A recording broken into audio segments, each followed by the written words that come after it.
Hi friends, എല്ലാവർക്കും സുഖമാണെന്ന് വിചാരിക്കുന്നു. Welcome back to my channel. അപ്പോൾ നമ്മൾ എല്ലാവർക്കും സ്വാതന്ത്ര്യ ദിനാശംസകൾ നേരത്തെ തന്നെ നേരാണ്. അപ്പോൾ ഞാനും കുഞ്ഞാപ്പി ഉണ്ട് കേട്ടോ. അപ്പോൾ കുഞ്ഞാപ്പിക്ക് വേണ്ടിയിട്ടാണ് ഇത് ഉണ്ടാക്കുന്നത്. അപ്പോൾ അതിന് വേണ്ടിയിട്ട് നമ്മൾ എടുത്തിരിക്കുന്നത് ഈ പേപ്പേഴ്സാണ് എടുത്തിരിക്കുന്നത്. ഗ്രീൻ കളറും ഓറഞ്ചും വൈറ്റുമാണ് എടുത്തിരിക്കുന്നത്. അപ്പോൾ നമുക്ക് കുറച്ച് കാർഡ്ബോർഡ് വേണമായിരുന്നു. കാർഡ്ബോർഡ് എൻ്റെ കയ്യിലുണ്ടായില്ല. അപ്പോൾ നമ്മൾ അടുത്തുള്ള ഗോഡൗണിൽ പോയിട്ട് കുറച്ച് കാർഡ്ബോർഡ് വാങ്ങിയിട്ട് വന്നിട്ടുണ്ടായിരുന്നു.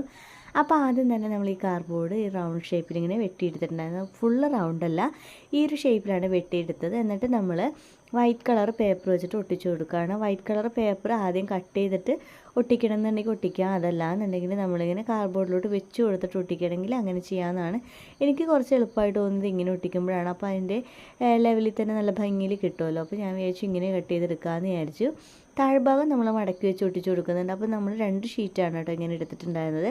2 കാർഡ്ബോർഡ് ഇങ്ങനെ എടുത്ത് വെട്ടി എടുത്തിട്ടുണ്ടായിരുന്നു. അതിൽ വൈറ്റ് പേപ്പർ വെച്ച് ഒട്ടിച്ച് കൊടുത്തിട്ടുണ്ട്. വൈറ്റ് പേപ്പറായിട്ട് നമ്മൾ എടുത്തത് A4 ഷീറ്റ് പേപ്പറാണ് എടുത്തിട്ടുണ്ടായിരുന്നത്.